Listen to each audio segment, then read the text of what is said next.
এখন বাজতেছে বরাবর 12টা।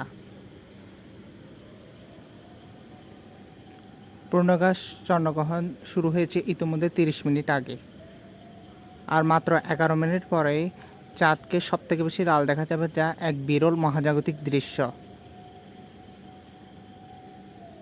চন্দ্রগ্রহণ শুরু হয়েছিল 9টা 28 মিনিটে, তবে পূর্ণাকাশ চন্দ্রগ্রহণ শুরু হয়েছে 30 মিনিট আগে, অর্থাৎ 11টা 30 মিনিটে।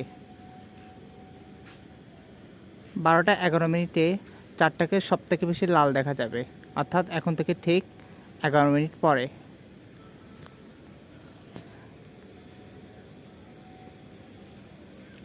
এই প্রাকৃতিক দৃশ্য 12টা 52 পর্যন্ত স্থায়ী হবে।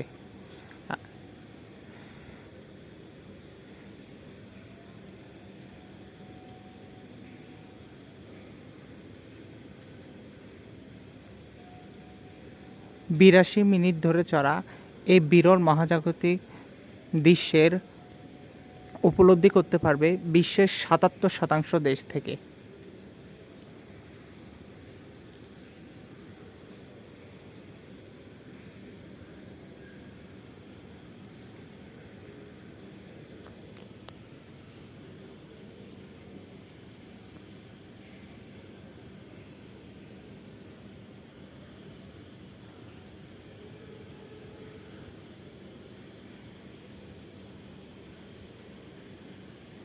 ক্যামেরাতে খুব ভালোভাবে চাঁদটাকে উপলব্ধি করা যাচ্ছে না, কিন্তু খালি চোখে এটাকে বেশ ভালোভাবেই দেখা যাচ্ছে। এটা বেশ ইন্টারেস্টিং।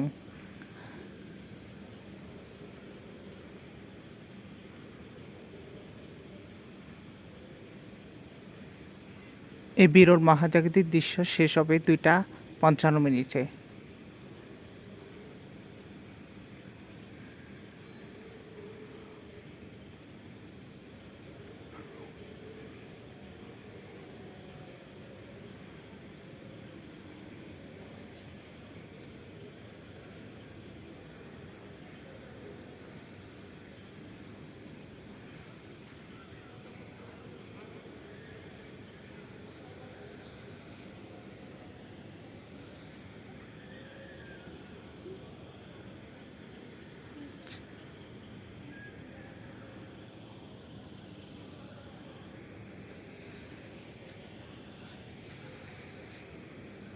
আকাশের চারদিকে পেঁজা তোলার মতো মেঘ রয়েছে, কিন্তু ঠিক উপরের দিকটায়, অর্থাৎ যেখানে চাঁদ রয়েছে সেখানে কোনো ধরনের মেঘ নেই এবং চন্দ্রগ্রহণটা খালি চোখে স্পষ্টভাবে দেখা